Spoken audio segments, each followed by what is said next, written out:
Cek, cek, cek. Suara saya bisa didengar? Bisa, Pak. Ya, oke. Oke, sebelum kita mulai kelas kita di pagi hari ini, mari kita awali dengan berdoa sesuai dengan ajaran agama kita masing-masing. Berdoa dimulai.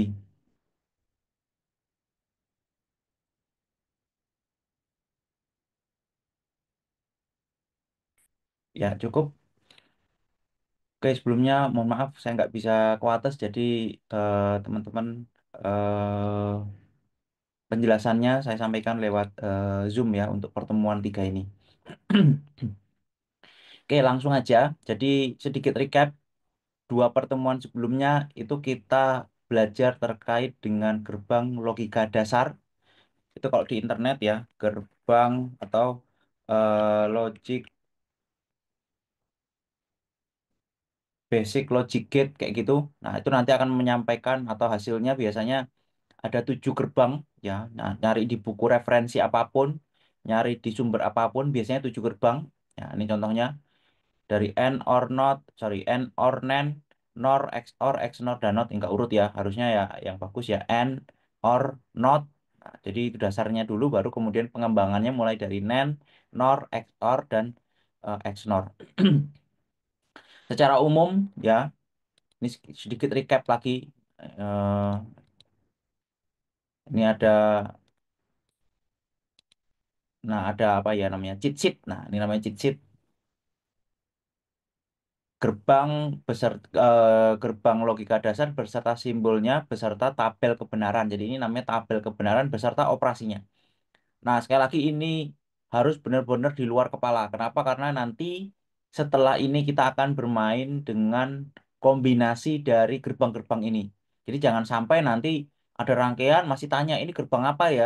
Nah, itu mohon itu eh, berarti artinya belum belum khatam itu untuk pertemuan pertama dan pertemuan kedua. Jadi pastikan kalian sudah hafal semuanya, baik simbolnya, ekspresinya, maupun operasinya.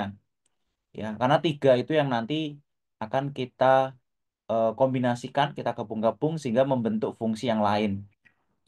Nah, di pertemuan tiga ini kita akan belajar tentang operasi pengembangan yang pertama, yaitu adalah penjumlahan. Jadi, kita tahu bahwa misalnya CPU itu ada proses penjumlahan di sana. Nah, itu kalau di breakdown itu ya salah satu yang dasarnya adalah yang akan kita pelajari di pertemuan kali ini. Ada dua rangkaian, namanya half adder sama full adder. Nah, jadi kata kuncinya di sini ada addernya. Yang pertama itu half artinya setengah, full itu artinya ya full gitu ya. Nah, kenapa dinamakan half dan full? Nanti kita lihat perbedaannya. Nah, jadi kita tahu dulu bahwa kalau dalam penjumlahan biner, ada gambarnya nggak ya? Ini langsung rangkaiannya ya. Nah, ini contohnya ini ya.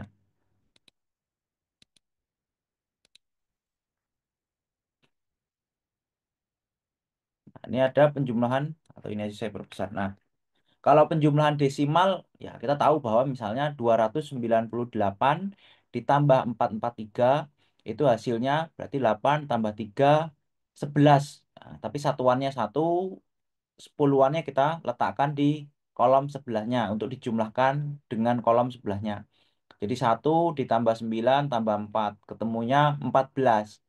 4 ditulis di sini, satunya disimpan di kolom sebelahnya. Satu tambah 2 tambah 4 ketemunya 7. Hasilnya 741. Sama halnya dengan proses operasi dalam biner. Ya, ini basicnya. Jadi mohon diperhatikan. Satu tambah satu itu satu nol. Ya, nolnya kita letakkan di sini, satunya kelebihannya atau overflow-nya disimpan di kolom sebelahnya. Satu tambah satu itu satu satu. Ingat ya, cara bacanya bukan 11 tapi satu satu. Sehingga di sini satuan apa ya? Angka terkecil yang kita tulis satu, kemudian satunya lagi simpan di sebelahnya. Satu tambah nol itu satu nol.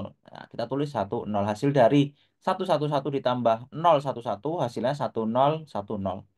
Nah, ini operasi ini kita hitung secara manual. gimana kalau implementasinya dalam rangkaian elektronika? Bisa, ya karena CPU itu juga salah satu operasinya adalah melakukan seperti ini. Nah, basicnya itu yang akan kita pelajari menggunakan rangkaian half adder dan full adder.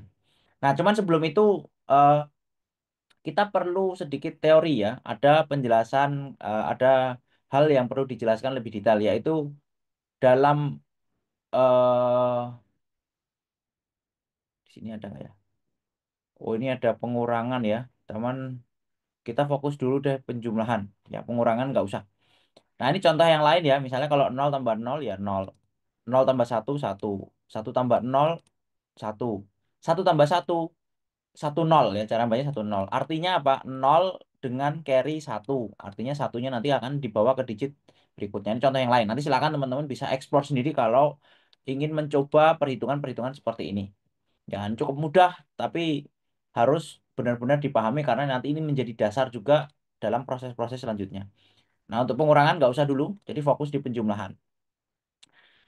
Nah, untuk half adder, jadi half adder itu adalah rangkaian dasar yang dapat menjumlahkan dua bit biner. Jadi kata kuncinya penjumlahan dua bit biner. Apa itu satu bit? Nah, kalau ini penjumlahannya ada dua angka, 111 dan 011. Ya, ini ini angka pertama, ini angka kedua. Nah, angka pertama ini 3 bit.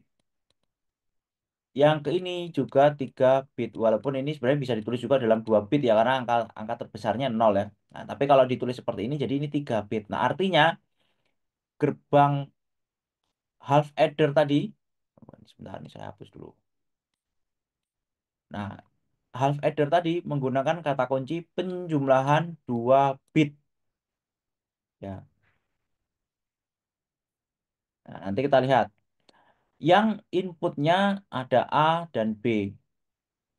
Hasil akhirnya, nah kalau kita lihat hasil akhir dari penjumlahan itu eh misalnya ini ya, satu ditambah satu itu hasilnya nol simpan satu. Nah, hasilnya itu berarti hasil penjumlahannya dan hasil overflow-nya atau hasil istilahnya nanti carry-nya. Ya, jadi hasil penjumlahannya dan hasil carry-nya. Makanya kemudian di sini nanti inputnya itu A dan B, outputnya sum dan carry. Nah, itu maksudnya gimana? Contohnya gini. Nah, coret-coret. Jadi misalnya satu ditambah satu. Ini hasilnya nol, carry-nya satu. Nah, ini A, ini B, ini sum, ini carry. Ya, jadi ada dua input dan ada dua output. Nah, makanya kemudian nanti teman-teman lihat dalam tabel itu A ditambah B, ini hasilnya, ini carry out-nya. Ya. Untuk menghitung sum-nya, nah, karena kita sudah belajar gerbang logika dasar, itu bisa menggunakan operasi XOR. Untuk menghitung carry out-nya, itu kita bisa melakukan operasi perkalian seperti ini. Ya, perkalian itu berarti N gitu ya. Sehingga untuk, nah ini kita buktikan aja tabel kebenaran ini. Ya, sehingga tabel kebenaran ini kita bisa buktikan nol tambah nol, nol tambah nol sama dengan nol, carry out-nya udah pasti nol. Nol tambah satu, ya hasilnya satu, carry out-nya nol. Satu tambah nol sama satu, nol. Satu tambah satu, sum-nya nol, carry out-nya satu. Nah, ini dilihat operasi ini ternyata operasi ini ya. Operasi ini lah saya nyoletnya nggak pas. Nah, operasi ini itu adalah hasil XOR antara A dan B. Nah, kemudian operasi yang ini itu adalah hasil operasi N ya. Lihat aja 0 dan 0 N-nya 0. 0 N 1 0. 1 N 0 0. 1 N 1 1. Nah, sehingga kita bisa membuat gerbang half adder ini menjadi seperti ini. Ya, ini kombinasi antara ini gerbang XOR dan yang bawah gerbang N. Nah, itu untuk satu bit ya. Sorry, ini sepertinya modulnya ada yang salah ya. Ini harusnya ini satu bit ya, bukan dua bit ya. Ya, penjumlahan satu bit. Ya, A-nya satu bit, B-nya juga satu bit. Hasilnya jadi dua bit memang. Nah, kemudian untuk yang full adder, apa yang membedakan? Kita lihat, sebenarnya penjumlahan itu nggak bisa sekedar menjumlahkan satu tambah satu sama dengan nol kayak gini. Itu kalau posisinya ada di sini, oke. Tapi kalau posisinya ada di sini gimana? Nggak bisa seperti itu. Penjumlahan yang ada di sini, itu ternyata ada tambahan. Kadang ada carry yang dari proses sebelumnya, ini carry-nya ini. Nah, sehingga untuk menyempurnakan half adder tadi, half adder itu bisa disingkat HA, itu kemudian dikembangkan menjadi full adder. Full adder itu sederhananya adalah half adder yang ada fitur tambahan untuk menghitung carry pada proses perhitungannya. Nah, kita lihat di full adder. Nah, full adder adalah oh ya ini benar ya, maksudnya 3 bit binar itu inputnya 3. Ini berarti kalau 2 bit binar ya inputnya 2 gitu ya. Jadi nggak ada masalah. Nah, kembali ke full adder. Jadi 3 input. Nah, apa saja inputnya? A dan B seperti biasa dan carry in. Nah, maksudnya gimana sih? Contoh gini. Misalnya 1 tambah 0 ya. Tapi dari proses perhitungan sebelumnya itu nyimpen 1 misalnya. Nah, ini sehingga ini A-nya, ini B-nya, ini C-in biasanya. Nah, kemudian outputnya apa? Sama. Hasil penjumlahannya, sorry, ini bukan S ya. 1 tambah 1, 0, di sini 1. Nah, ini S-nya di sini, carry out-nya di sini. Sehingga ada 3 input dan 2 output.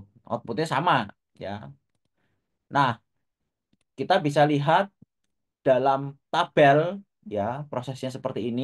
Sehingga kalau inputnya 3 ada 8 kombinasi. Dari 000 sampai 111. Untuk penjumlahan atau sumnya itu operasinya kita bisa lakukan seperti ini. A XOR B XOR C in. Untuk operasi C out-nya itu bisa kita operasikan dengan persamaan boolean ini. A dikali B ditambah dalam kurung C in dikali dalam kurung A XOR B. Nah, untuk rangkaiannya gimana? Nah, ini rangkaiannya. Jadi kita menggunakan tadi ini ya, bentuk matematika ini kita lihat kalau ini kita butuh 2 gerbang atau kalau mau diinputkan jadi 3 boleh 1 gerbang gitu ya teman kalau biasanya sekali lagi implementasinya itu biasanya pakai dua dua input sehingga kita butuh 2 gerbang untuk membentuk S-nya ini lihat ya A XOR-kan B kemudian di XOR-kan hasilnya dengan C in ya A di XOR-kan sama B kemudian XOR-nya di XOR-kan dengan C in ini akan menghasilkan S. Selanjutnya untuk carry out ini A dikali B ditambah C in dikali A XOR B. Nah, kita lihat di sini ada berapa gerbang. Yang pertama ini gerbang pertama, kemudian di sini ada operasi XOR, gerbang kedua ini eh, gerbang ketiga, ini ada gerbang keempat. Coba kita lihat. 1, 2, 3. Bentar, ini A ditambah A dikali B, A dikali B. Ini N. Kemudian yang kedua, oh, A XOR B ini sudah ada di sini ya. Nah, jadi nggak perlu bikin gerbang yang lagi. Nah, ini A XOR B selain dipakai untuk sum, juga dipakai untuk cout. Jadi makanya gerbangnya ada satu yang bisa diringkas. Ini sama. Sehingga tadi di sini 4 gerbang, karena satunya sudah ambil dari proses sebelumnya, ya, jadi tambahannya ada 3. Ini yang C in dikali dengan A XOR B, ini N lagi. Kemudian baru hasilnya di XOR-kan, karena dijumlahkan. Nah, nanti ya tabel kebenarannya ini. Nah, jadi nanti silakan dibuktikan ya bahwa proses penjumlahan ini bisa sesuai dengan eh, apa tabel kebenarannya. Untuk kalau nanti dalam praktek dengan IC secara langsung itu ada ya gerbang yang sudah pernah kalian pakai, tinggal dirangkai seperti ini ya. Ini XOR 1, XOR 2, terus kalian cari IC yang ada N-nya, kalian cari IC yang ada XOR ada OR-nya. Tinggal dirangkai seperti ini kemudian dibuktikan ya. Terus kalau untuk simulasi juga walaupun ada fitur full adder, kalian harus bikin manual seperti ini. Ya, jangan dibikin pakai ada tuh ya di di apa namanya di Valstad tuh ada full adder satu chip langsung untuk full adder gitu. Nanti inputnya cuma tiga, outputnya langsung dua gitu ya. Bentuknya satu kotak gitu. Di dalamnya nggak kelihatan isinya apa. Nah, tapi itu nggak boleh dipakai seperti itu. Silakan pakai rangkaian seperti ini. Jadi dibikin dulu rangkaiannya. Terus, nah, nanti silakan dibuktikan ya. Terus untuk tugas tambahannya, ya silakan kalian cari perbedaannya secara praktek gitu ya. Kemudian prinsip kerjanya. Terus tambahan satu lagi nanti saya tuliskan di classroom deh biar kelihatan ya. Buat rangkaian eh, half adder dan full adder untuk tiga input ya. Kalau tadi kan cuma baru dua input ya, tiga input atau gampangnya sih 3 bit gitu ya, atau tiga input lah ya. Enggak. Yang benar adalah 3 bit dan 4 bit. Nah, sebentar. Kalau untuk half adder nggak bisa. Silakan dibikin untuk full adder. Berarti 3 bit ini maksudnya ya berarti A, B, inputnya ada tiga gitulah ya. C, kemudian yang ini A, B, C, D. Kemudian dibuktikan dan bikin tabel kebenarannya. Jadi kalau ada tiga, berarti tabel kebenarannya kombinasinya berarti ada 16. Nah, ini kan plus C-in ya. Kalau 4, ini berarti ada 32 karena plus C-in. Nah, itu adalah yang teman-teman harus kerjakan. Banyak sekali sumber-sumber referensi yang nanti teman-teman juga bisa baca, baik di YouTube, kemudian nanti di buku-buku di internet, itu banyak sekali yang menjelaskan kaitan untuk rangkaian penjumlahan ini, baik half adder maupun full adder. Selanjutnya langsung saya informasikan tambahannya yaitu silakan kembangkan untuk rangkaian pengurangan. Sebentar, saya cek dulu untuk pertemuan 4 udah beda. Oke. Jadi gini, konsepnya itu adalah penjumlahan itu adalah ya sorry, pengurangan itu adalah penjumlahan yang ditambahkan dengan angka negatif. Berarti logikanya kita bisa membuat proses pengurangan itu dari proses penjumlahan yang ditambahkan dengan bilangan negatif. Ya, misalnya ini X1, ini X2. Nah, kita bisa melakukan pengurangan ini melalui proses penjumlahan. Nah, ini prosesnya penjumlahan. Cuman catatannya angka yang ingin dikurangkan itu dibikin negatif. Makanya kemudian di sini ada nanti teman-teman akan mengenal namanya komplement. Nah, jadi komplement itu adalah representasi bilangan negatif dalam sistem biner. Ada dua cara untuk menjelaskan atau merepresentasikan bilangan negatif dalam sistem biner. Yang pertama komplement satu, yang kedua komplement dua. Bedanya apa? Nah, kita lihat. Untuk mendapatkan komplement satu dari suatu bilangan biner, kita tinggal mengubah setiap digit nol menjadi satu dan setiap digit satu menjadi nol. Ini gampang sekali. Jadi kita punya binaran 0101, ini binar aslinya ya. Komplement satunya itu ya tinggal dibalik 1010. Gampang. Ini anak SD juga bisa. Nah, kemudian apa bedanya dengan komplement dua? Nah, komplement dua itu adalah komplement satu yang kemudian ditambahkan satu pada hasil komplement satunya. Contohnya gimana? Misalnya biner aslinya 0101. Nah, ditulis komplement satu. Ya, 1010. Ini gampang sekali. Kalau ini salah, bangetan. Komplement 2. Ini tinggal ditambahkan satu. Tapi tambahkan satunya di bagian sini ya. Nah, enggak. Sehingga hasilnya 1101. Ini adalah hasil dari komplement 2. Jadi, bentuk negatif. Nah, untuk mendefinisikan bentuk negatif dari suatu bilangan biner itu dengan cara menggunakan komplement satu ataupun komplement dua. Sehingga kita bisa melakukan proses pengurangan. Caranya gimana? Nih, untuk bisa melakukan proses pengurangan, ya, kita harus membuat komplement 2 dulu dari bilangan yang ingin dikurangkan. Contoh, 3 dikurangi 5. Nah, ini artinya 3 ditambah negatif 5. Nah, dalam biner, 3 ini representasinya 0, 1, 1. Untuk 5, ya kalau 5, ini nggak bisa langsung kita definisikan langsung negatif. Ya, ini harus kita tulis dulu. 5 itu kan berarti 0, sorry, salah. 1, 0, 1 ya. Ini kan 2, sorry, ini 1, 2, 4. Ya, 4 tambah 1, 5. Nah, 1, 0, 1. Kemudian ini kan binernya. Kita cari komplement 2-nya.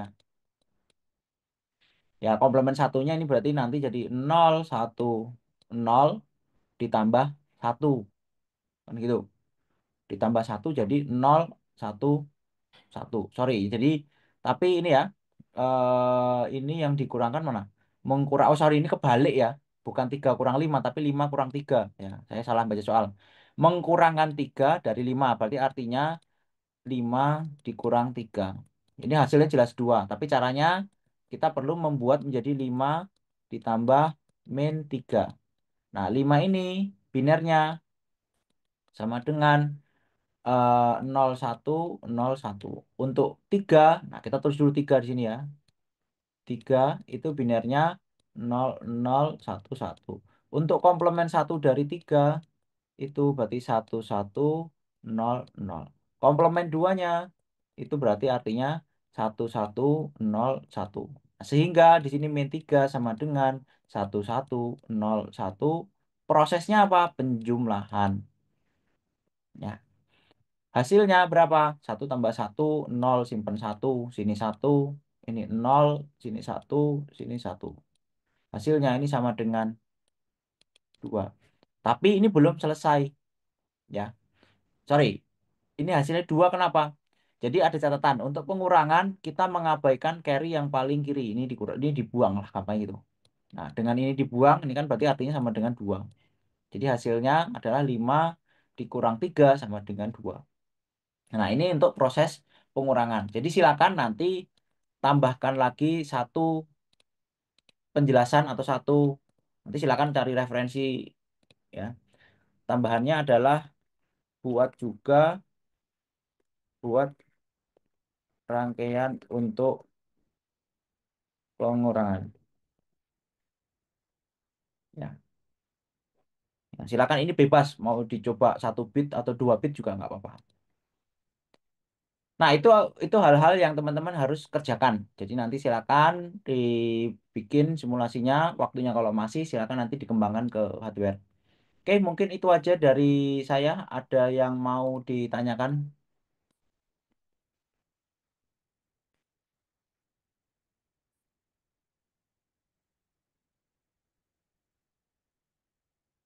Silakan ini kalau nggak ada yang ditanyakan bisa presensi tokennya kelihatan di layar.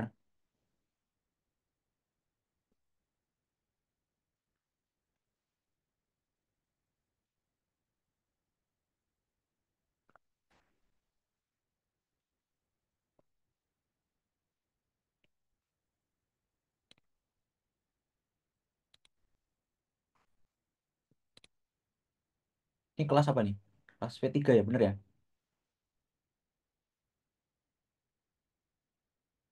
Halo, salah satu konfirmasi ini kelas bener kelas V3 ya? Iya Ya Pak, Pak, jadi Ada nggak Muhammad Nabil Muhammad Al-Ghifari ada nggak? hadir Pak. Kenapa nggak ngumpulin laporan Mas? Ini ngumpulin nggak ini? Kan udah ngumpulin Pak. Ngumpulin tapi kok tulisannya missing ya?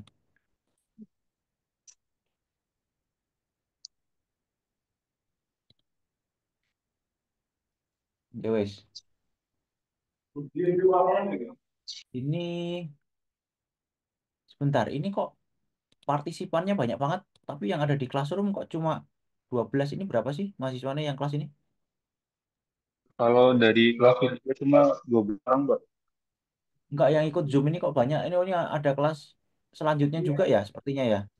iya Pak, ada beberapa kelas dari Oh, PKN. oke oke. Ya, oke.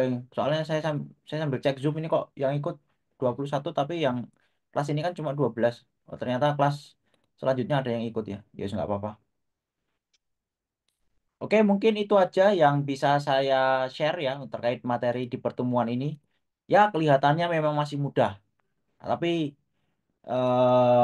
yang kita pelajari itu adalah dasar-dasar dari proses digital yang membuat perkembangan hingga sekarang ini ya terkait dengan produk-produk digital yang kita bisa nikmati seperti prosesor, smartphone, ya, dan lain-lain.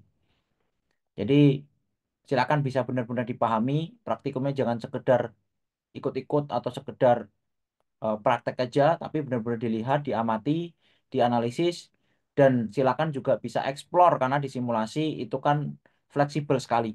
Kalian bisa explore macam-macam sehingga ya dicoba-coba gitu ya. Rusak juga nggak ada masalah kan kalau sekedar disimulasi. Ya lebih baik banyak mencoba kemudian jadi tahu banyak hal daripada sekedar apa menggugurkan apa sekedar beranggapan untuk pengguguran mata kuliah ini gitu ya. Nah, jadi mata kuliah ini sekali lagi belajar itu kan bukan buat saya itu kan di sini hanya fasilitator. Semuanya itu kembali ke kalian. Jadi saya menyampaikan hal-hal yang harus kita pelajari. Nah, silakan kalian kalau memang bisa eksplor, silakan bisa lebih dieksplor. Kalau ada hal yang ingin didiskusikan juga bisa ditanyakan di grup WhatsApp. Mungkin itu aja yang bisa saya sampaikan. Ini waktunya masih 8.17. Nanti kalau udah selesai bisa ketua kelasnya bisa report di grup WhatsApp ya. Itu aja dari saya, kurang lebihnya mohon maaf. Saya akhiri. Assalamualaikum warahmatullahi wabarakatuh. Waalaikumsalam. Maaf Pak, bertanya Pak. Ya, gimana? Udah ditutup baru tanya. Oke. Nggak, masalah untuk kelas V2 itu digabung dengan Zoom ini atau bagaimana Pak? Pagi ini emang nggak ada kelas, Mas. Nggak Pagi usah ini, dipisah aja. Dipisah aja. Nanti tetap hadir ke kampus aja nggak apa-apa. Saya memang nggak bisa hadir, tapi silakan kalian hadir ke kampus karena nanti kalau udah selesai kan bisa nyoba langsung pakai chipnya, Mas. baik Pak. Nah, gitu aja. Jangan digabung nanti ke ramean. Nggak usah digabung. Oke, itu aja ya. Saya akhiri Zoom-nya. Terima kasih semuanya.